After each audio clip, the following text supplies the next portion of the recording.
All right, everybody. This is the first of 5 sessions of a series of workshops that will help studio artists take their art public. They'll be all consecutive Thursdays starting today. We're going to miss one, and that's the fall break week. That's October 7th. And then if you registered for one, you're registered for all. I want to quickly thank our partners and supporters, Arts Huntsville for producing this, Low Mill for supporting it. Obviously, we're in their space. We're using their tech people. We couldn't do it without them. We also want to thank the City of Huntsville and the Alabama State Council on the Arts for their financial support. I have a couple of reminders before we jump into the program. One is that I want you all to be mindful of the RFP that's attached to this learning process. We have a series of 5 workshops. 4 are learning through lectures and presentations. The 5th one you learn a different way, and it also is when artists who have applied to get to propose what sculpture they would like to build and have temporarily installed in Huntsville. So that happens on the 5th workshop. All of you who attend all 4 of these workshops, either in person or digitally, get to be the art selection panel for that process. So if everybody applies, that'll be interesting. We'll have to know that ahead of time, and we will. So I want you all to think today and this weekend if you're going to apply, and if so, start getting ready now. You have a little over 4 weeks. You've got to come up with a proposal, and between now and then, you'll have to figure out how you want to present that proposal. But you also have to apply, and that application involves submission materials. And the RFP on the website, the notice, gives you all the details that you need. But basically, you'll have a resume, you'll have images, and you'll have a letter of interest. And there'll be maybe an image list and some other details. So you have 4.5 weeks. That's not a lot of time. And if I were you, I'd be getting those materials ready now and be thinking about what you might want to propose. The deadline to apply is immediately before the 4th workshop. So all of this is in the RFP. You can go to the website and read it again. It is October 13th, midnight, the night before we meet for the 4th workshop. At that 4th workshop, we'll know how many people have applied, and we'll know how long of a session we'll need for that 5th workshop. And then we'll know who gets to judge and who gets to propose. We are recording this session, so if you cannot make a future session, you will be sent a link. The body of artists who have signed up to register will get emails following each session. It'll have a link, and it'll have instructions for showing how you actually listen, how to prove that you actually listen to the digital recording. When the series is finished, the whole series will be available publicly to artists who didn't register. But that's going to happen after everything's done. And it's going to take, I don't know how long, maybe a week or 2 afterwards. The only other reminder before we start jumping in is that I hope you all were already following Arts Huntsville on all their social platforms, Facebook, Instagram, YouTube. And if you get their emails, you'll learn more about opportunities like this. Before I introduce the speaker, I wanted to tell you that at the end of this workshop, it's going to be, I'll do a short presentation, maybe 15, 20 minutes on how to do a submission that is more likely to get you selected. It'll be real high level stuff. You might already know it, but it'll be validating to hear it from someone who actually has been on a selection panel a lot of times. After I give you some short tips, I'm actually going to show some resumes. You know, what are some good resumes? What are some not as good resumes? There's no losers, but you communicate a lot in your resume. And at the end of this workshop, I'm going to talk a little bit and show you some examples of resumes. At the end of the 2nd workshop, we'll have some image examples of what works and maybe a few examples of what isn't so good. And then at the end of the 3rd workshop, we'll talk a little bit about letters of interest. So if you haven't ever done one before, if you have and you're not sure if it's good, we'll compare them a little bit. So we'll talk about that at the end. I guess it's time for our presentation. I'm going to let Kim introduce herself. And with her experience, she knows better how to describe that. But she is the chair of the Public Art Committee. The Public Art Committee is a body appointed by the City of Huntsville to help run the public art program, basically, and do it according to the public art master plan. That master plan was written by consultants. She may dive into it a little more detail, but it actually is available on Arts Huntsville's website. So anybody can go to the website and read about it anytime they want to, and I would suggest that you do. All right, it's time for Kim. Thank you. Thank you. Thank you. Thank you. That first. You want to do it? So.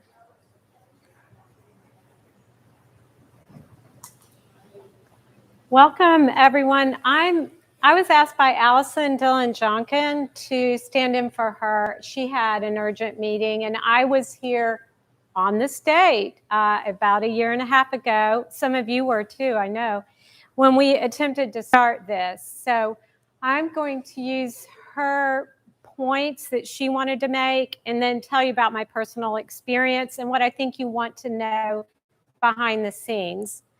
So I am a NASA baby. I was born and raised in Huntsville. My father came here to work day one for NASA. My mom taught at UAH. She was a nursing professor. And I went to Auburn and I studied, then had a multi-year maternity leave that I didn't want to work in finance anymore and started working on my master's in art history. We moved to the Washington, D.C. area, to Arlington, Virginia at that time, and I just kind of lucked out and got a job at an art museum and art college right near. It was the institutional private museum, really, for the city of D.C. And I did a lot of different things in the arts there. And the last thing I did in a group where I was the executive director for a contemporary art group was temporary public art. And I was approached all the time for our group to create projects in spaces being developed and gentrified. And these are really deep-pocketed developers. They were $50,000 projects that were going to last 6 months. I said, well, yes. And I would find artists to do that work. And I kind of fell in love with working with space that way, going there with an artist and seeing what could be. I also, at the time, was on the Arts Commission for Arlington County and I'm chair of their public art committee and learned so much in 6 or 7 years there. So I left when I left all these salary positions and started a little consulting practice in public art and did that till I moved here about 6.5 years ago. I hope today the objective is to answer your questions first, but we'll do that at the end, and to tell you what probably isn't written much about or what it's like to be behind the scenes. And to do that, we're going to start with a little overview of Huntsville's program and what public art is. So public art, very simply, is art in the public realm. And art in the public realm has to stand up to vandalism, to people who don't like it, to people who love it, to weathering. It's all that. It can be on public land. It can be on private land. It's my favorite art form because it's accessible 24/7. You can go see it whenever you would like. And really, the biggest movement in public art was when the president, FDR, started the Works Project Administration, and thousands of murals were created all across the country in the 30s. And as I get older and am deeper in my experience, I think of that program all the time. We have a spectacular mural in Huntsville in the federal courthouse from that time period. And it's amazing that that artist was picked. So read about that one.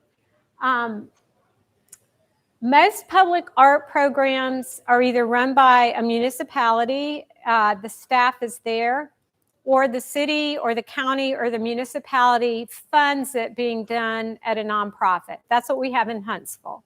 The city pays Arts Huntsville to administer certain projects and stand up a public art program. That's how it is all across the country. It's one of those two things. when you agree, Terry. Let's see if this will advance. There we go. Uh-oh. I touched the wrong thing. Here we go.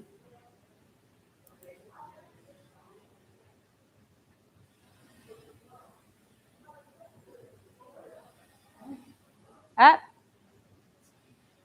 Okay. A little history. When I grew up and went to my mom's office on the campus of UAH, I was young enough to see some of these pieces and say, wow. So in Huntsville, it all started, I think, at UAH in the modern era, let's say, where it was intentional commission public art. Then there was a really sad story I've been told about this piece. Geode was commissioned to be installed in downtown Huntsville. I think it was Skip Van Houten was the artist. Correct me if I'm wrong. And it was taken down. This happened all the time in America. It happened because sites can change. You can put a piece in a place where you have problems with the ground.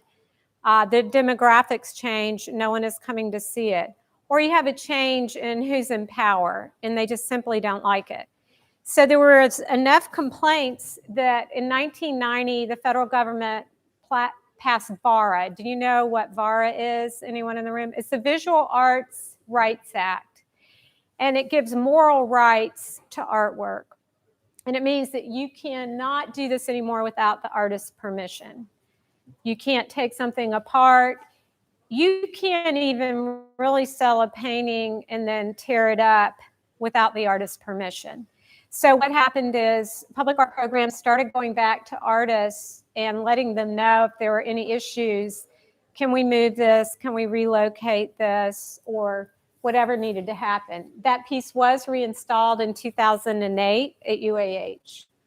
In the 2000s, across the country, demand for murals and an explosion in that. And it happened in Huntsville as well. And then probably one of the things I think as an insider outsider really advanced public art in Huntsville was the Spaces program, which was really a sculpture trail with sculpture all over the city. It was sculpture loaned, or there was a payment to the artist to have it here. It was a lot of work, and it took off and did really well, and there was more demand. I met Allison about this time. I actually read that, that Huntsville won an NEA grant. Allison and the mayor decided to apply for a National Endowment for the Arts grant. It's about $25,000, and that covers creating a public art master plan. And they brought two consultants, Meredith McKinley and Todd Bressie, in 2013 to Huntsville. See, I'm moving around so much. It's going to move the camera. I'm real fidgety. It's hard for me to stand still and do this. They came and they had some town hall meetings. I don't know if any of you attended. I attended one, and they did an inventory of all the art, and they created what is called a public art. This would be the first thing you want to put in. A public art master plan, and how to go through the process and how to run a public art program. 90% of it is in any city's public art master plan if they have one. There's nothing super duper special about it. It's just very, very detailed and complicated. There are two things in the plan that we do not yet have in Huntsville. One is funding, a % for art, and the other is public art staff. We have stood up a public art committee, and we're using the plan. It's been approved by the city council. So I'm going to just right now tell you a little something personal that I hope you find helpful, because I love working in this field. I'm pretty much retired now, but if you remember anything, I think you're going to remember this. I just knocked my slides back.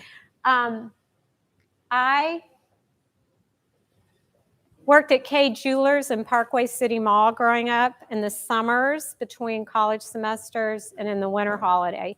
I had 30 minutes of training on the 4 C's of selling diamonds: cut, carat, color, and clarity. And my manager, Gary, who trained me in 30 minutes, gave me a good 10 minutes that I used all the time. And I'm going to tell you what I believe are the 5 C's, because the C's come up all the time. And we're going to talk about it in this workshop, and Terry's going to talk about it, to public art. And the first thing is, it is highly competitive. Public art is competitive, competitive, competitive. It wasn't in the past. But now with digital platforms and really being able to select nationally and internationally, it's like everything else. It's like music. It's like anything you want to buy. So what is public art? Somebody tell me, what is the first thing it is? Competitive. All right, the second thing relates to group projects. And how many of you loved group projects in middle school and high school? Raise your hand. Nobody, right? Maybe that's it right there. 2 of 30 people love group projects. Public art is a giant group project. It's an uber group project. And what does a group project have to be? It has to be collaborative. At your core, if you want to do this work, you either have to fake being collaborative or practice being collaborative or whatever you need to do, because you're going to collaborate with funders, perhaps engineers, landscape folks, staff. It is collaborative. And if you're collaborating, what do you have to do? My third C. Compromise. Thank you. You have to compromise. So those are the 2 hardest C's, I think, for artists, is collaborating and compromise. If you have a studio practice, and you don't have to do that all the time, but you're going to have to do it if you want to work in this realm. Everybody has to bend. The city, funders, staff, it's happening all the time. My 4th C is complicated. I want all of you before the next session to go to Arts Huntsville and read the Public Art Master Plan. Do not do it at night or whenever you're sleepy, but you need to read it several times and absorb what the components are for how public art works. And it's really complicated because it's public money. One, it can be a multi-jurisdictional site. It could be a site that a private developer owns, but the city's contributing because across from it is a big city building or amenity. Or it could be a nonprofit that wants to memorialize contributors. So there's always like a multi-jurisdictional, multi-stakeholder part to it, and that makes it complicated. And the last C is communication. You have to communicate all the time in public art. You're going to be asked questions. You're going to be asked to compromise, all this. And you have to communicate with your stakeholder. Anyone wants to leave right now? I understand. I don't know why we're still in it. But Terry and I love it, and we are. So there's that.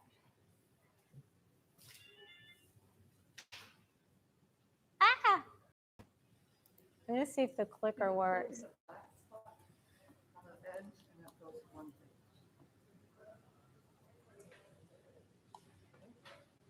I'm going to just roll it. Okay. This is a complicated slide, but these are the key components for a program. And we stood up a public art committee in 2018. And what does the public art committee do? One of the most important things and valuable things for you as artists is the deciders in public art should be subject matter experts. They should be architects, people in contract and construction who know how things are built. They can be landscape architects or designers. An artist who's had a long time professional studio practice. They could be like me, a consultant, or Terry, who's consulting. So the Public Art Committee makes a lot of decisions that are all described under the PAMP that you're going to read before the next workshop. The other two things, we're on the verge of having public arts staff at Arts Huntsville, and that will be really helpful. You should all thank Allison Dillon Junkin, because what happened, and this is what happens everywhere, is there was huge demand from public art as Huntsville boomed, and she got calls every day for murals, for projects, with zero staff while running Panoply and the Montesano Arts Festival and the grant program and everything else too. And she didn't want all that funding to disappear, so it kind of came out of her hide, and we tried to help as much as possible. But now we're getting these other components in place. And then you have a work plan. So when I worked in Arlington a lot, it was a very older program with a tremendous collection, a best practices group that was often asked to speak. And they had managed to leapfrog over demand and start to say, hey, we don't have enough public art in this part of our community or that part of our community. So that's what we are doing now, is trying to get ahead of development and start looking at the city and the community and see where public art should go. And that comes up in your annual work plan. And then if someone calls and you've already done a lot of work in that area, you can say, maybe in a year or two, but right now we're going to concentrate on those areas we haven't.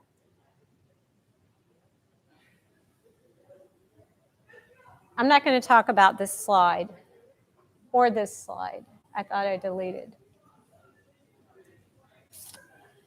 Okay, I want to talk about in the next few slides how it works when a project is approved by the Public Art Committee to move forward, because I think that's what you're going to care about. So, somebody comes to Arts Huntsville, let's say it's the city, this is all hypothetical, it hasn't happened, and they're going to build a new school and they want public art. So we say, fine, we're willing to support that, and you're going to pay a fee to Arts Huntsville to manage it so that we can hire a consultant like Terry. Then you decide in that project how you want to write a call to solicit proposals or to look at qualifications for the project.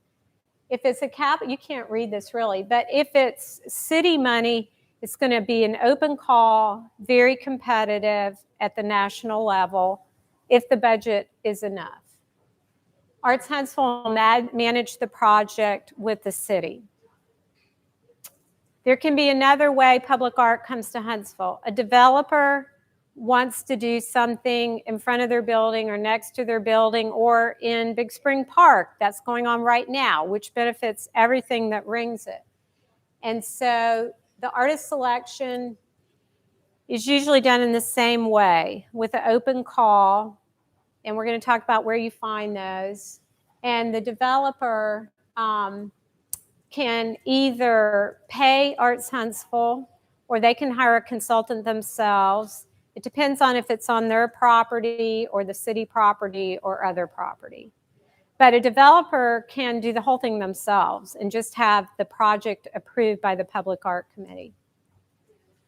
Community public art. So I'll give you an example. Where I lived before, there was a beloved dog park, a woman who went to the beloved dog park with her beloved dog that I think lived 20 years. And when she passed away, that neighborhood wanted to commemorate her dedication to the dog park. She was always there cleaning it up. And they raised a lot of money and came to the Public Art Committee, and we said, sure, we'll find an artist and work with you. And it was a quasi-memorial and a tribute to all the dogs. So that was a community-initiated public art project. And the city would, Arts Huntsville would manage it. Now, here's one of the most important things I'm going to tell you. You can come forward with artist-initiated projects. It's a two-way street. So if there is a group of you and you have a really good idea and you have experience, and especially if you have a little funding, some skin in the game, you can bring it forward to the Public Art Committee and see what we can do. And we're starting to get matching funds for these kinds of projects. So that's the four-way. a municipal capital project, private development, community, or artist initiated.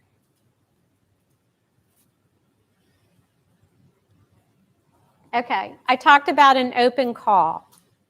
This is also in the appendix of the Public Art Master Plan that you're going to read. And these are the 4 ways artists are picked. An open call is usually posted on some sites. One would be calls for entry. Do any of you know what calls for entry is?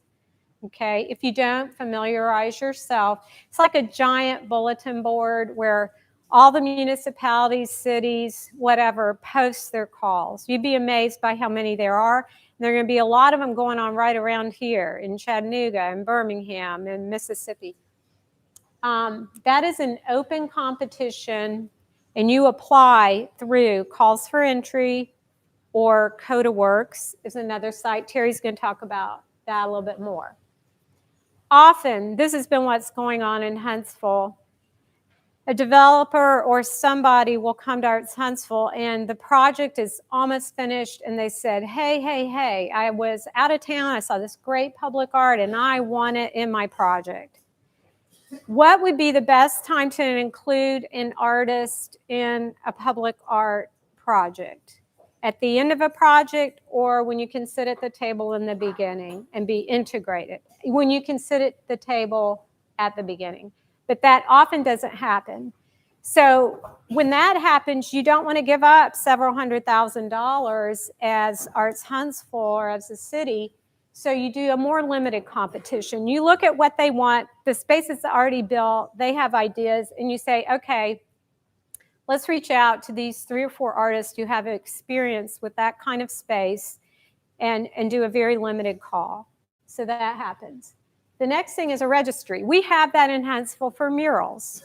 You can get pre-qualified to be on the mural registry, and then businesses can go in or whoever, developers, and pick you from the registry.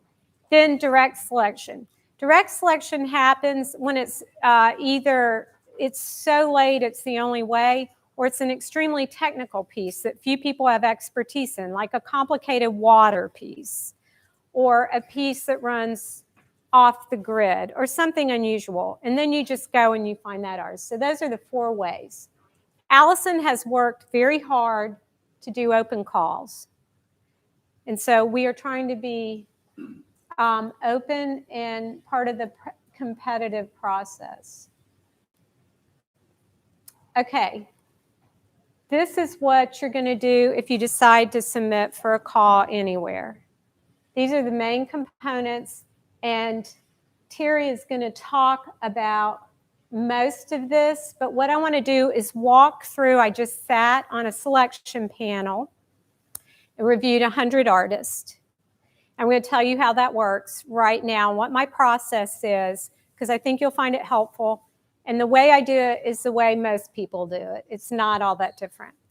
So what will happen when you sit on a selection panel is you'll be given a portal into one of these sites, Cafe, CodaWorks, Lightbox, there are many of them. And you go in, and those artists who applied, there could have been 3 times as many, but sometimes people apply and they're not really qualified. And so you don't want to waste panel members' time looking at work that doesn't meet the call. So we're only looking at work that meets the call.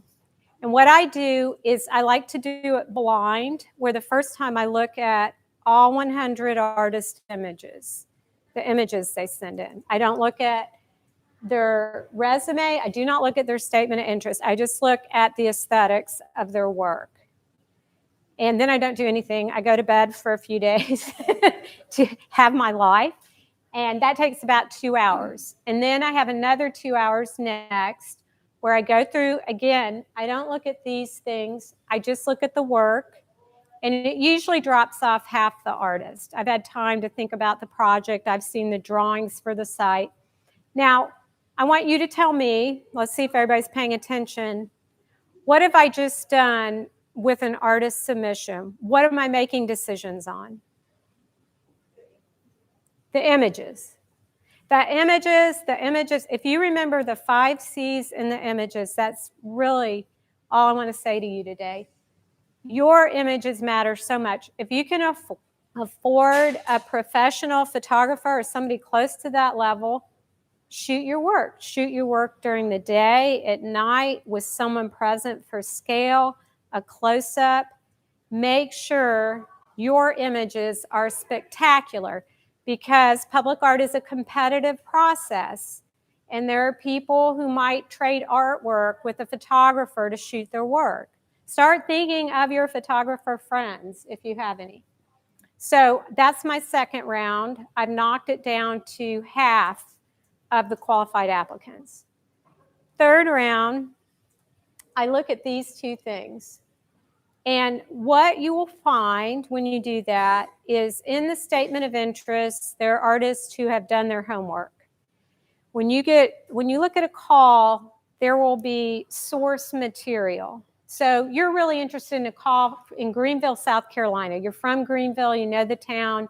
It's on a site that Native Americans lived on, and now there's going to be a development nearby. So they send you some historical links to historical records. They send you the drawings. They send you what's going to happen. Read all of it. Read all of it. And then think about how you can describe in your statement of interest that you learned about Greenville.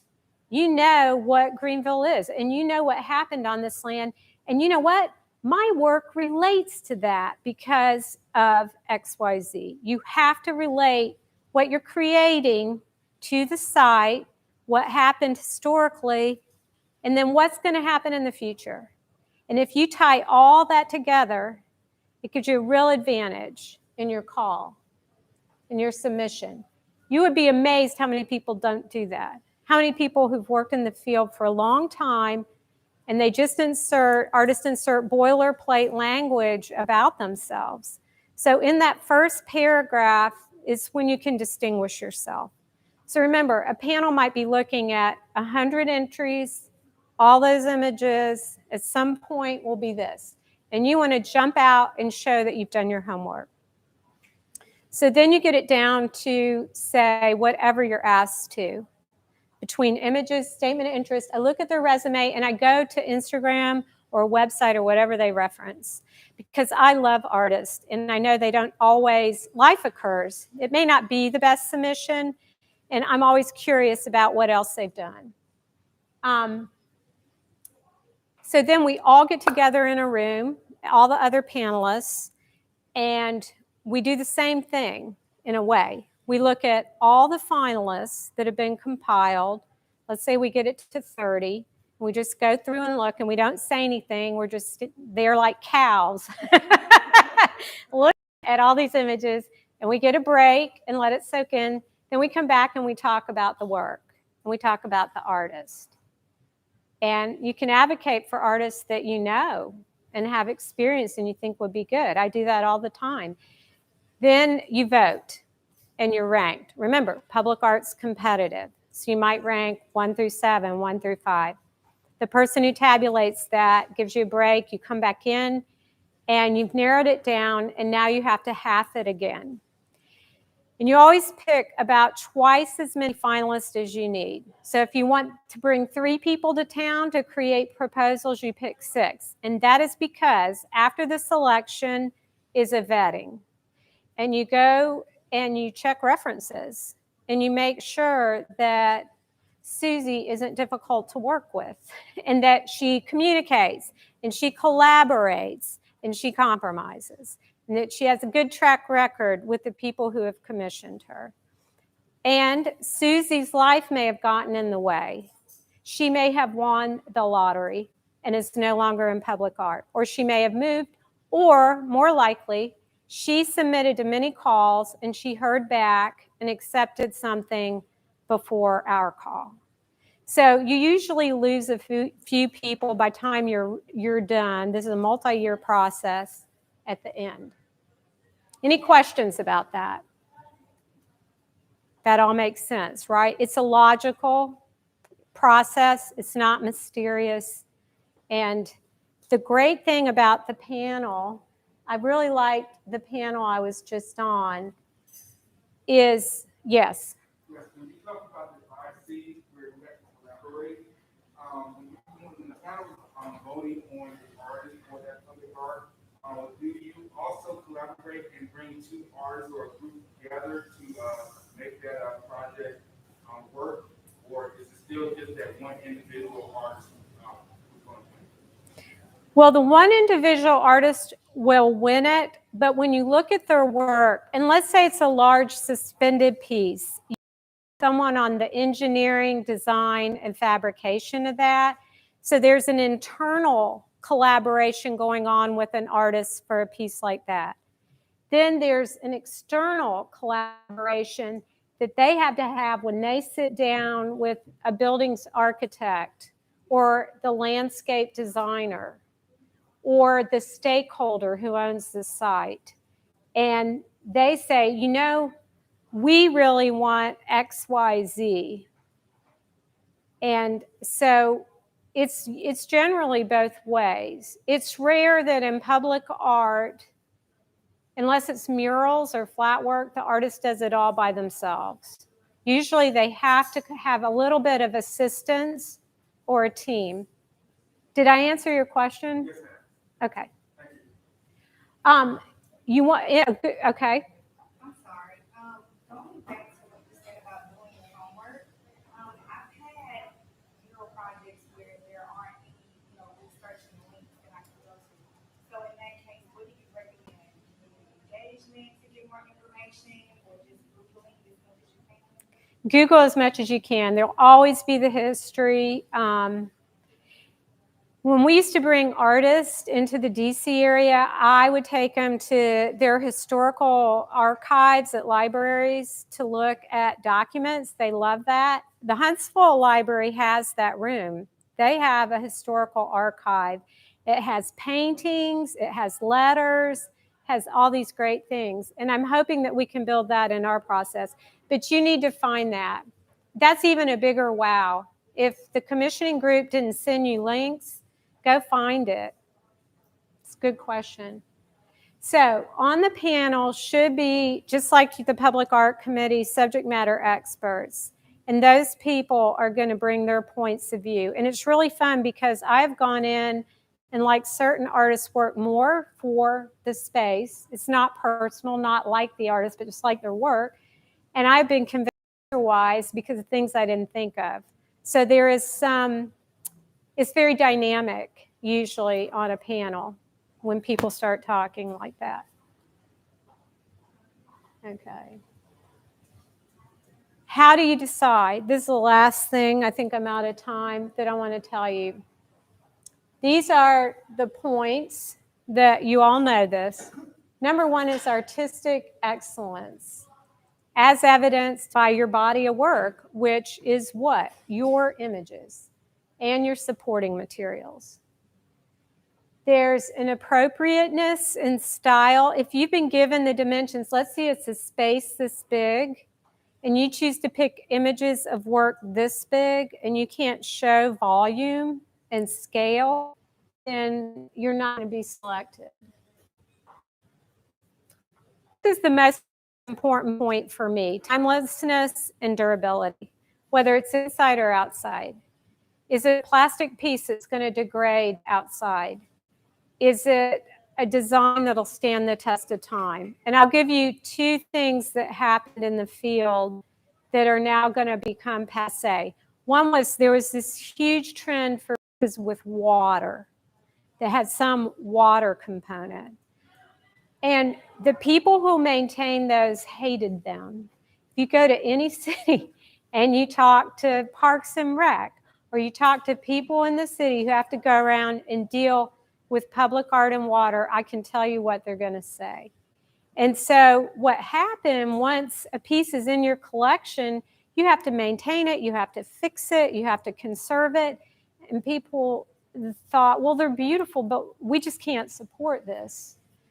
What is happening right now is a huge trend with interactive, highly technological pieces. So you can walk by with your phone and change a piece, or the weather can change a piece. And it has a digital component and interface that public art staff has to fix if something goes wrong or maintain? How many people are on the public art staff at Arts Huntsville? 0. How many people in the city do you think want to maintain a public art piece that's complicated with a lot of technical and technology parts? 0. So don't submit that for smaller communities or communities that don't have public art staff. Okay? Also, what will that piece be like in 5 years, 10 years, 20 years? Will those materials stand the test of time? So think about that. Experience. You have to have the experience. And I want to say something here. There's a big gap in Huntsville between the artists working in Huntsville and the funding and commissions that we are being requested to do.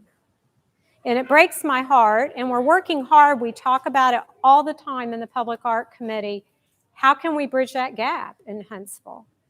Well, we're getting to this place we're going to have control of our own funds to do that some, but you have got to be looking outside of Huntsville. You need to be looking nearby, and you also need to think outside of the box. If you have a friend that has a brick wall, they have a brick garage and you can paint something in the back, shoot it beautifully and make it part of your portfolio. I live in South Huntsville near a dog wash car wash, and one day I showed up. There's this amazing mural. This young woman artist just proposed it to the nearby business owners, and they all chipped in and bought the paint. She did the work for free, and I cannot tell you how many people have contacted her.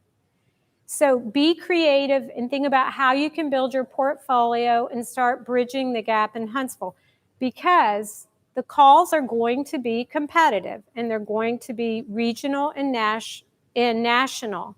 And if your portfolio doesn't show this experience, there's not going to be anyone who will risk that choice unless it's a private developer or it's someone you know, or you as artists come together and propose a project. And so that's what we hope at the end of this workshop, you are going to get an opportunity to compete for a public art commission and go through everything an artist would. And I hope all of you win it. And it will be your way to launch a piece in your portfolio. And I think I'm out of time. Yes, and it's the end. So these are the sites I mentioned, the call for entry, CodaWorks. Oh, and I'm sorry I missed this. Americans for the Arts. If you have an extra $40, join Americans for the Arts. It's our national political action committee for artists. They go to Congress every year. They lobby for money for the NEA.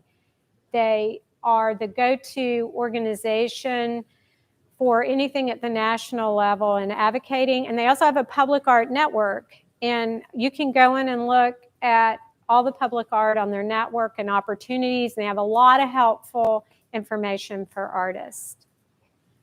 All right, that is all I had planned to say.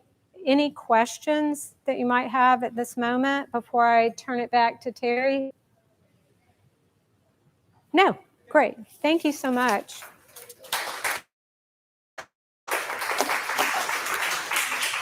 Thank you, Mike. Oh, Thank you.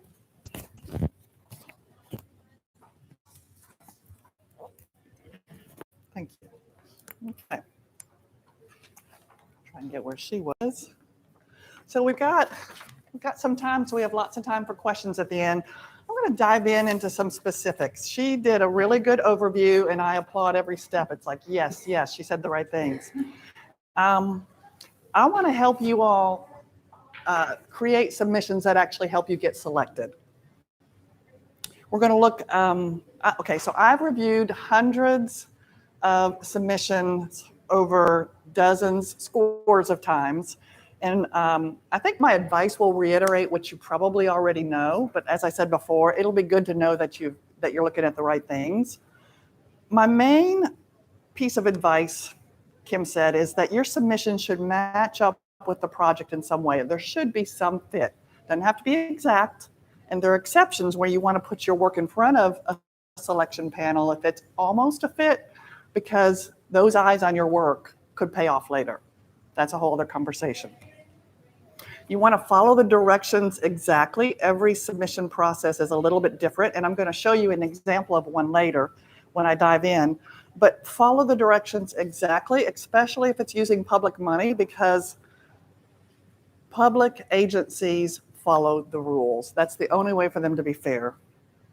Images are key. We'll dive into images more next week with examples. But your images really, she said it right. You look at the images first. What you really want is a great piece of art, and then you want an artist who will do it. You want to make your documents. I'm going to dive into the documents now. Your documents should be clear and they should be skimmable, not dense. There is a lot to read, as Kim insinuated. If you look either on the break or as you leave, in the back are two big binders. They're this tall each.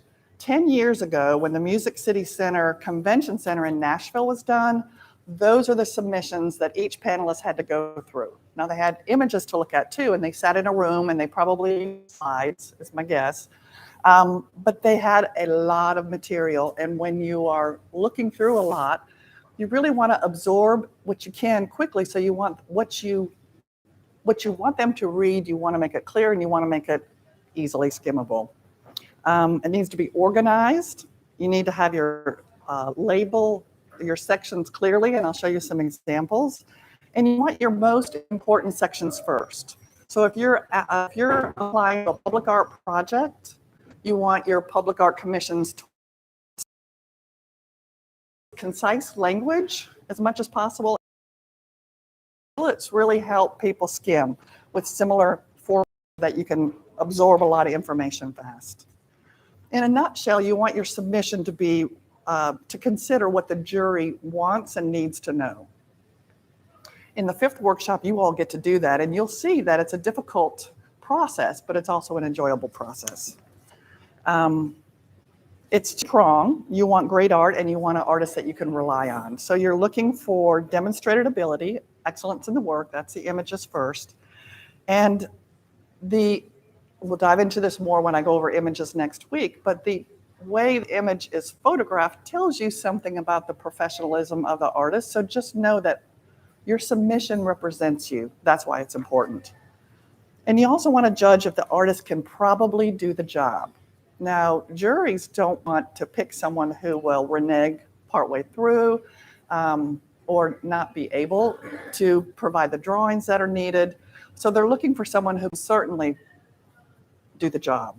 If you can probably do the job and you can convince the panelists that you can, that's really enough, and then you just have to perform. So the submission materials really, when I look at them, do they help me predict the risk of hiring this person to do this job? Are they probably going to be able to do the job? I'll take more of a chance on work that's really, really good. If it's mediocre work and their letter of interest is not really telling me anything about how their work fits, and the resume doesn't answer the questions that I have when I look at the work, they're probably going to be juried out. So at that point, once everybody is looked at and considered, and I've been able to skim the materials, and I know we're narrowing the field at this point. So which artist is the best fit? And then at that point, it's just a competition. Jurors have subjective opinions. What we want to do is we want to consider who the audience is. And so depending on the project, if I've been asked to sit on a panel for a corporate office, the people who visit that office is different than the people who might visit the Low Mill sculpture. So you consider your audience and you try to find a good fit. So again, it's a competition, and I'm just making a subjective decision based on my perception of the goals of the project. So we're going to jump into resumes now. That's the overall submission. The goals of the resume is to convince the jury that you have the qualifications and enough experience to do the job. That's it, really. I can skim a resume pretty quickly. It can be really long, and I don't need to know all of it.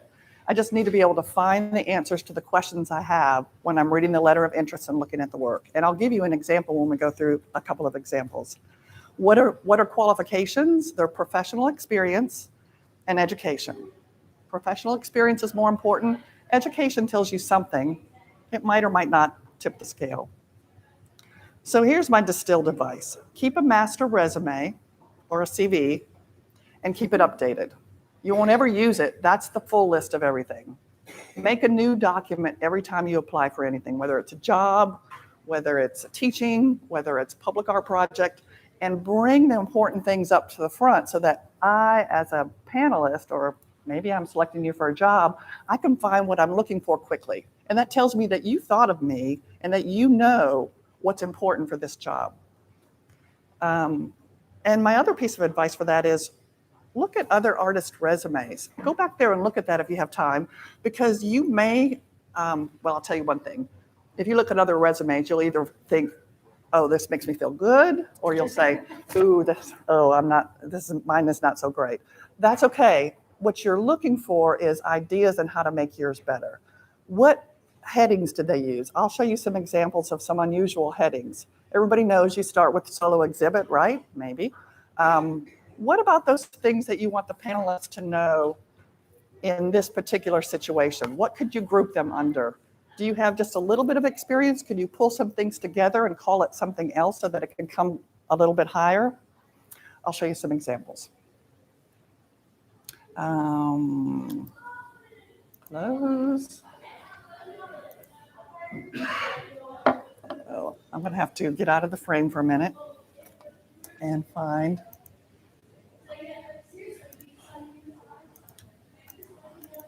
How do I get out of that? Oop.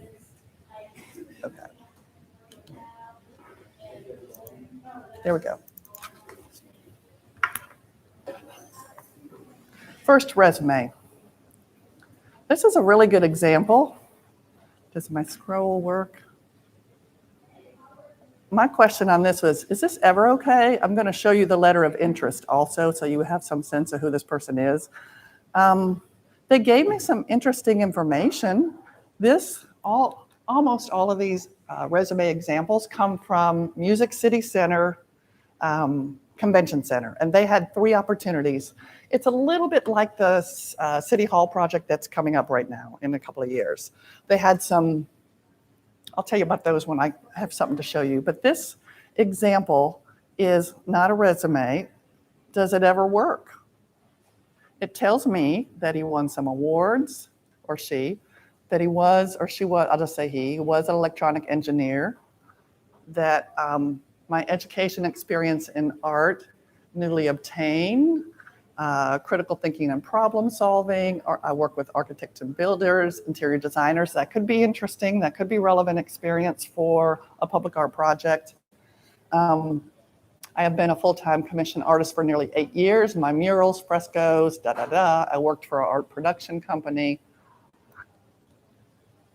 Just so you know, I'm going to take all these resumes and put them in a Google folder, and you'll get a link to that when you get a link to the digital recording. So you'll have a chance to look at this a little bit more.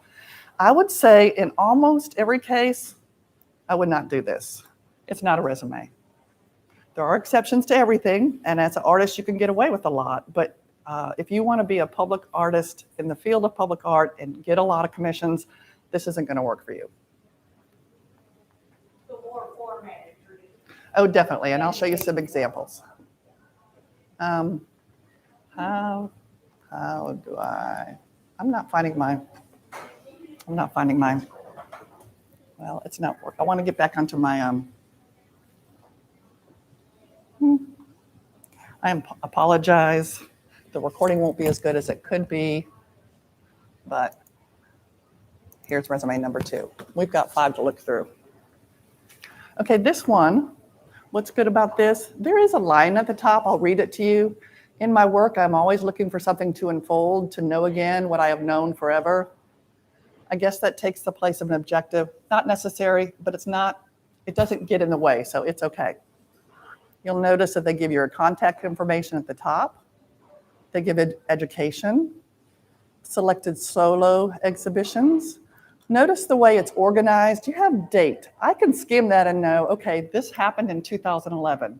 They've had 2 solo exhibitions in 2011, 2009, 8, 7, 6, 5, 4, 3, 2. So they've been doing it for a while. I'm just kind of skimming where they exhibited. Is it local? Is it regional? Is there anything beyond regional? Does that really matter? It depends on the project. In this case, it really doesn't matter because the third project for the convention center was really focused for local artists. So all the good artists applied and all of them were considered. Selected group exhibitions. You can see how easy it is to look and read quickly. Tabs, publications and press. They've been either interviewed a little while. Collections, isn't that interesting? They have a piece in the Tennessee State Museum and in the Swedish Hospital in Seattle. UBS is a major financial firm in Nashville. Bassbury and Sims is a major law firm in Nashville. Private, they mentioned Martha Ingram because everybody knows Martha Ingram in Nashville. She's one of the biggest philanthropists. And this person has gallery representation. So that's kind of interesting. For this particular project, this person's qualified. All right. I'm going to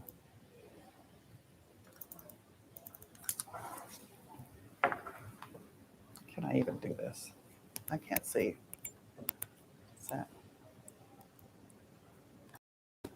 Okay, I think this is number, oh, I wanted to go to 3 first. Sorry. Is it? Thank you. Nope, that's the one I just did. That's 2. Apologize. 3. Okay. This is good. They have their logo, their information. They don't have a section heading. I can figure out pretty quickly it's probably exhibitions, but then I get down here and I think art installation. Are these, is this something different? I'm just not sure. I'm looking, I see Georgia, I see the dates at the end. It's a little bit harder to skim. It's okay. I wouldn't disqualify them on this. It just tells me maybe they're a little bit more of a newbie. And in this particular project, that's okay. They mentioned art instruction, membership and awards. That's really a nice little heading, I guess, if it was significant. I put Y here. Okay, so they are a member of the High Museum of Atlanta. They probably paid a fee to be a member. That's not really relevant. I think that they're just filling is what I'm thinking. So they have an education. That's good. All right, here is an example of their letter of interest. And I'm going to tell you what. Also, this particular project requires you submit, you put this into your submission and you answer in the medium column with these codes. It's kind of like a hoop you have to tell them which code. This is P is for painting, RS is for leaf sculpture. You have to put the right code for your work in this column, but only in the lines that you are applying for. So the first column is commissioned suspended works. And if you do suspended work, this is actually a national call. Same thing for the second one. The oversized wall projects were in, I think, 4 different places. And if you were local, you were considered first for the acquired artworks. In this case, they actually went to your studio and did studio visits. And if you work or if you could make work according to certain sizes, they would pick you and jury you into the collection. So this person put it on their letter of interest page, which is great. Some people just copied that page and filled it and added it. That's okay. But their letter of interest, I'm not going to dive in deep on letter of interest this day, but it is interesting. And it is what I would have read before I read the resume. It says, I have 3 music-themed paintings. I've been a professional artist for over 15 years. As the curves of walls reflecting the curve of an instrument, I wish to also echo those feelings with the art selected for the interiors of Music City Center. If you know the convention center, it's really, it's very much built to look like an instrument. Everything about it is curved. So this person read what they were supposed to. They also tell us that about her work. It's bold and powerful colors. It's a fun contrast, and it can complement the neutral toned wall, so they paid attention to what they were told. Her work is abstract themes, and it's abstract, and then she has some music-themed and also some landscaped and some still lives. So if I think that that's appropriate for this project, I might put her in the next round. I also included another part of hers just so you get a look at it. Usually when you submit images, they ask you to submit an image list with certain pieces of information. Every submission is different, but they're mostly alike. They want to know what's the title, what's the medium, what are the dimensions. A lot of places ask for the budget because they want to know what you sell for, what kind of budget, can they afford to buy a couple pieces of your work. It also tells them like what league you're in. If yours are $10,000, you might sell nationally and they might not be able to afford you. There might be other reasons to know the price. And then also location.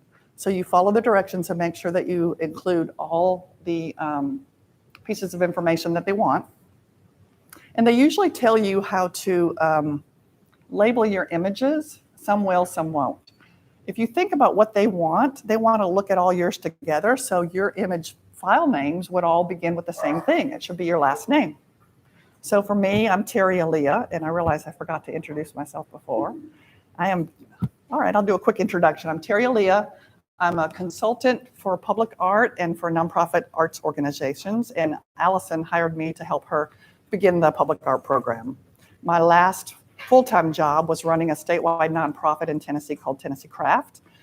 We helped local artists get to the next step, whether it be developing their craft or building their business. And we also produced 2 very large craft shows a year on the scale of Montesano. Before that, I worked for Metro Nashville Arts Commission, which is very much like Arts Huntsville, but it actually is a city department. I was there helping them run the grants program when they were developing the foundation for the public art program. So I helped get the guidelines written. We actually wrote them ourselves. We had consultants from around the country review them and offer suggestions. We had a committee as well, just like the Public Art Committee, and developed the first projects. And then I became a project manager for Alice Aycock's big piece, Artist Design Bike Racks. There's a nice piece in a neighborhood and a library, just probably about a dozen projects that I've managed or co-managed there. So when I download all the images and we have to show them, we want them to fall in certain order. So if you name them all the same way, it just helps the person who is staffing the process. So there's 20 there. Okay, so that's the third one. Fourth one, this person gave her contact information at the top. That's good. It's a different organization, and my question is why? So they did the education first.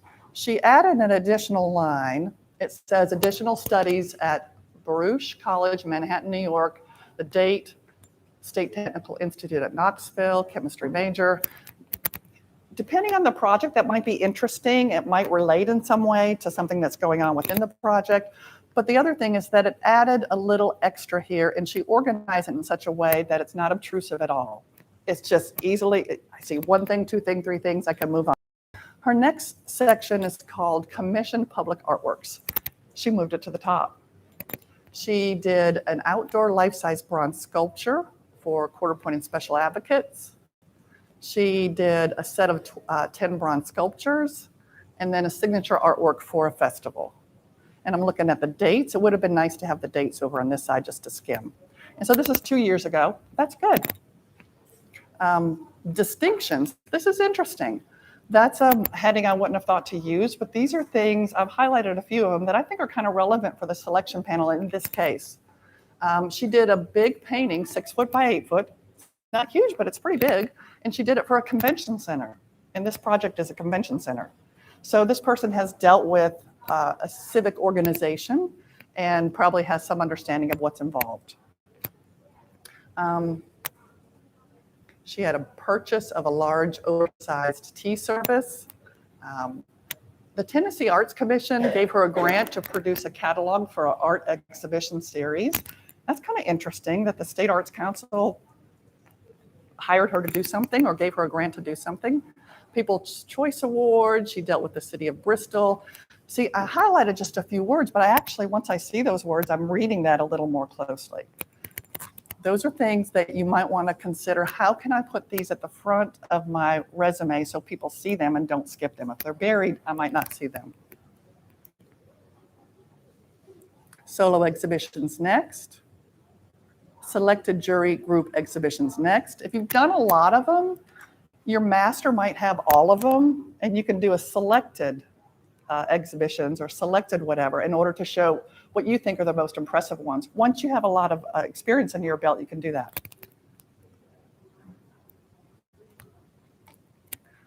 More names, done a lot for he. Bibliography, been featured. And did I go up again?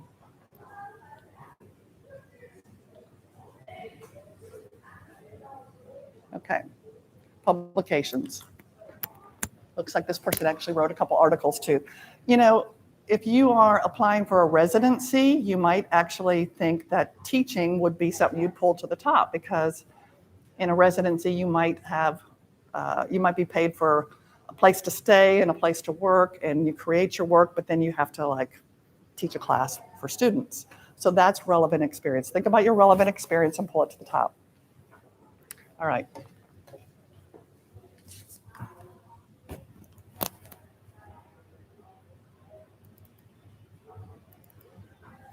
Should have opened all these up by now. All right.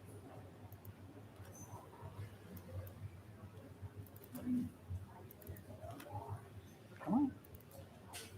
There we go. All right, we're going to look at A first. This is an interesting comparison. This is the resume of someone from the same project, the Convention Center in Nashville. And then the 5B is this artist's resume this year. So we're going to compare. Has his contact information, education, solo exhibitions, select group exhibitions, teaching experience, I'm sorry. This guy's from Memphis. You can see it's easy to read, easy to absorb. That's it. If his images were good, he probably was included. He's from Tennessee. He probably had special consideration. This is his this year. Okay, here's his education. Now he's got public art commissions. 2022, not yet done. 2021.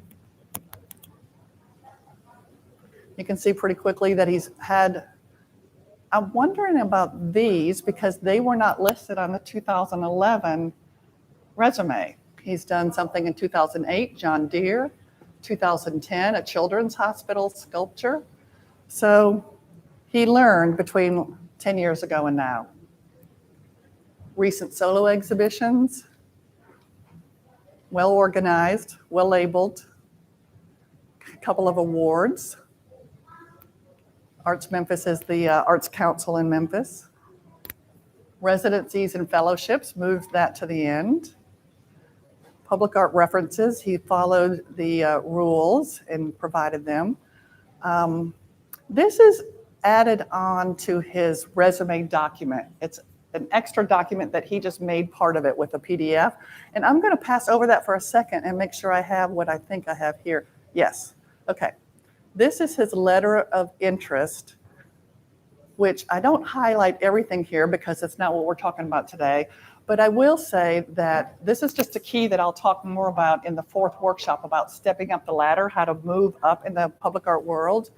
He says, beyond my own experience, I currently have a working relationship with UAP Company, a global art fabricator. The biggest artists in the field of public art these days don't make their own work. They've made their own work, they know how to make their own work, but to scale up, sometimes it takes more than what they either have the room for or more than they want to do, or they want to try a new medium that they don't have the experience in, and they research firms like that. UAP is one, Metal Lab is another. I'll try and research some of them myself and bring it back to you on in the fourth workshop. And I think that is a big lesson. as you move up the ladder of public art, you don't have to make everything that you design. You end up being, in many ways, a contractor because you figure out what has to be done and you hire people to do the different parts of it. You can hire someone else to install it for you. If it takes manpower, tools that you don't have the skill set for, you hire someone else to do it.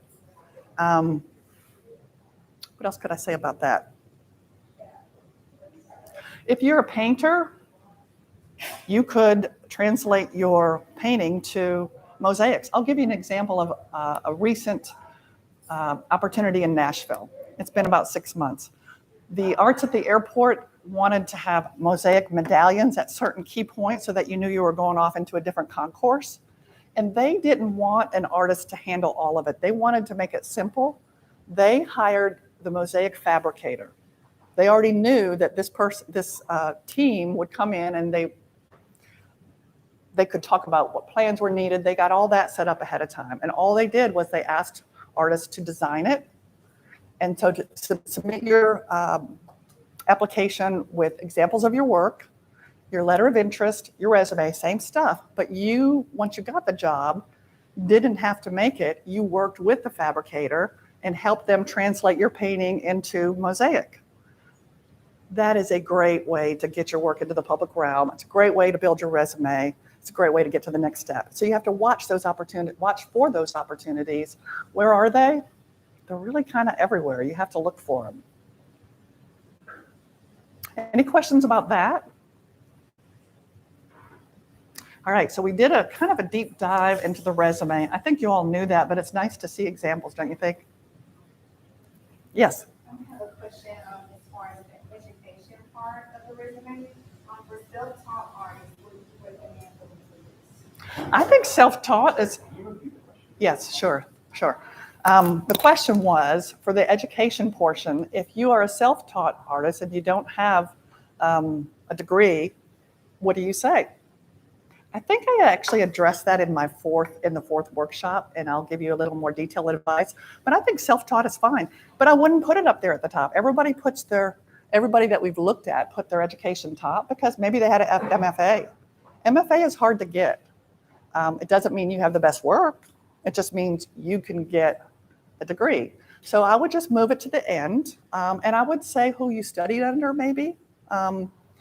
Maybe show some classes that you've taken, or if you're totally self-taught, that's totally okay. If your work is great, people are going to want it. Honestly, that is almost the least, do you agree it's almost the least important part of this? What they want to know is that you can manage the project. Going to school doesn't mean you can manage a project. If you got an MFA, you managed something. You didn't get out of that school without managing your schedule and managing the syllabus and what you had to turn in. So that shows something, but if you managed a commission yourself, one or two or whatever, I think that's going to speak more to can you get the job done. I saw another question. When it comes to resume, is it more beneficial to have a short, concise resume or a longer, multi-page resume?